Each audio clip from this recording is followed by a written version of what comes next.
मेरे आरती इंडस्ट्रीज है, तो हाँ मैंने बहुत हाई लेवल पे लिया था, फिर मैंने एवरेज आउट कर दिया जब मार्केट गिरी थी कुछ हाँ। 73-80 पे। बट अभी मुझे समझ में नहीं आ रहा है उसमें रहना चाहिए नहीं रहना चाहिए। आइडिया ट्रेडिंग वाला है कि लंबी अवधि का ये भी? लंबी अवधि के लिए है। सतपति साहब रख लेंगे आरती को, इंडस्ट्रीज को? एवरेज प्राइस क्या है? 517।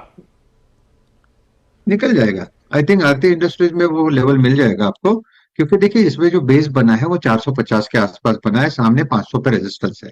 हम बहुत ज्यादा टाइम नहीं लगेगा। ओवरऑल आप देखो कि काउंटर में मोमेंटम अच्छा है। अपना 475 के आसपास का इसका 200 डे है, तो ये 200 डे में के आसपास कंसोलिडेट कर रहा है। अगर आपको 500 के ऊपर यहाँ पे मोमेंटम मिले तो ये कम से कम जाएगा 540 तक। आई थिंक योर आपको एग्जिट मिल जाएगा। It's a hold for me. Stop loss will be at 450। Gunjan ma'am, ji. अगला। मेरे पास सेंट्रल बैंक है, 200 शेयर्स है, 47.25 के रेट में। तो इसको मैं एवरेज करूं या क्या करूं? रुकना लिया तो क्यों था?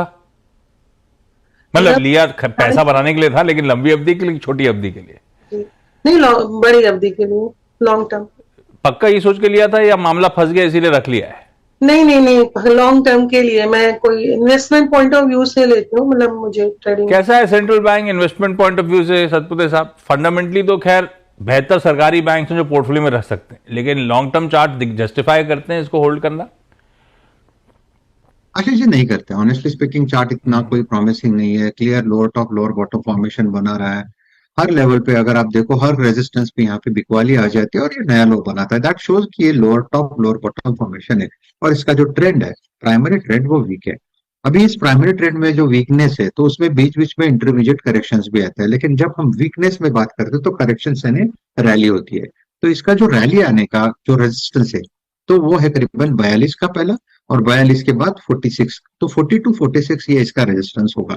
अब इसमें कितना टाइम जाएगा, थोड़ा सा डिफिकल्ट है ऑनेस्टली स्पीकिंग बोलना। लेकिन मेरे हिसाब से फिलहाल आप होल्ड रखे 34 के स्टॉप लॉस के साथ।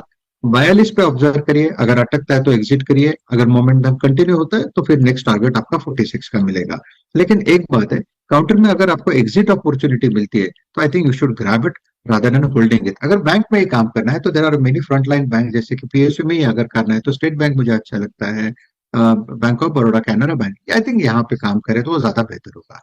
फंडामेंटली भी ज्यादा साउंड है वीजा वी इसके। खैर, मौका मिले तो